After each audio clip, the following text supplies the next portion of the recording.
नमस्कार, मैं शेष सागर, आप देख रहे हैं न्यूज़ 24। बिहार के मुख्यमंत्री नीतीश कुमार ने एक बार फिर राज्य के गरीब और जरूरतमंद लोगों के लिए एक बड़ा कदम उठाया है।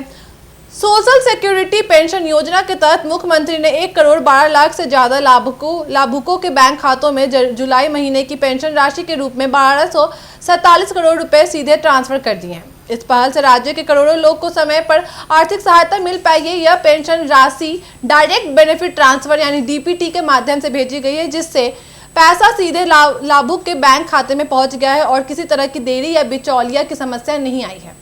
सरकार का कहना है कि इस प्रक्रिया से पारदर्शिता और भरोसा दोनों बढ़े हैं। इस बार की पेंशन योजना की खास बात यह है कि पिछले महीने की तुलना में लगभग 1 लाख नए लाभार्थी इसमें जुड़े हैं। इससे पहले इस योजना से करीब 1 करोड़ 11 लाख लोग जुड़े थे, जबकि अब यह संख्या 1 करोड़ 12 लाख पार हो गई है। समाज कल्याण विभाग ने यह सुनिश्चित किया है कि पात्र लोगों का नाम तेजी से सूची में जोड़ा जाए ताकि कोई भी जरूरतमंद व्यक्ति वंचित न रह जाए।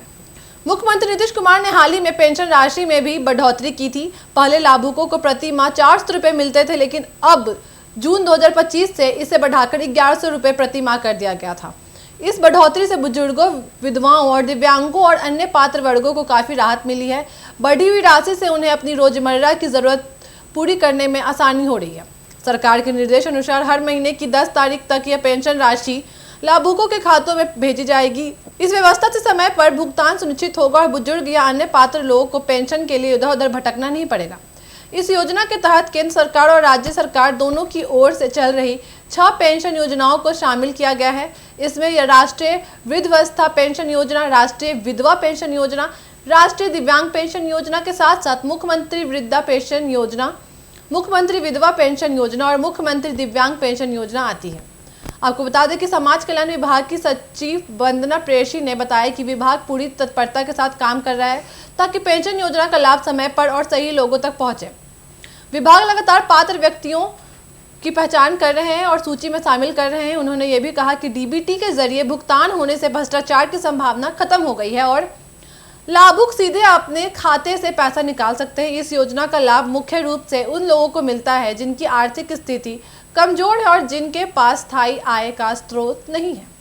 बुजुर्ग, विधवा महिलाएं और दिव्यांग लोग इसका बड़ा हिस्सा हैं। पेंशन की यह राशि उनके लिए जीवन यापन का सहारा बनती है। मुख्यमंत्री ने इस मौके पर कहा कि उनकी सरकार समाज के कमजोर तबकों के जीवन में सुधार लाने के लिए लगातार काम कर रही है। उन्होंने भरोसा दिलाया कि आने वाले समय में और भी योजनाएं लागू की जाएंगी ताकि राज्य में कोई भी व्यक्ति भूखा या बिना आर्थिक सहारे के न रहे।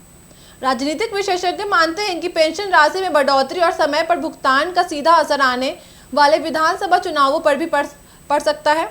सरकार का यह कदम गरीब तबके में उसकी छवि को मजबूत करेगा। पेंशन पाने वाले कई बुजुर्गों और विधवा महिलाओं ने भी खुशी जाहिर की और कहा कि अब उन्हें दवाइयों, खाने और अन्य जरूरी खर्चों के लिए किसी पर निर्भर नहीं रहना पड़ेगा।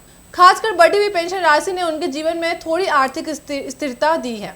अंत में इस योजना से जुड़े ताजा आंकड़े बताते हैं कि बिहार में सामाजिक सुरक्षा पेंशन योजना का दायरा लगातार बढ़ रहा है और लाभुकों की संख्या भी तेज बढ़ रही है। पारदर्शिता, समयबद्ध भुगतान और बढ़ी हुई राशि इस योजना को सफल बना रही है, जिससे लाखों परिवारों को आर्थिक सहारा मिल रहा है और उनका जीवन थोड़ा आसान हो रहा है। ऐसे अपडेट्स के लिए जुड़े न्यूज़ 24 के साथ। धन्यवाद।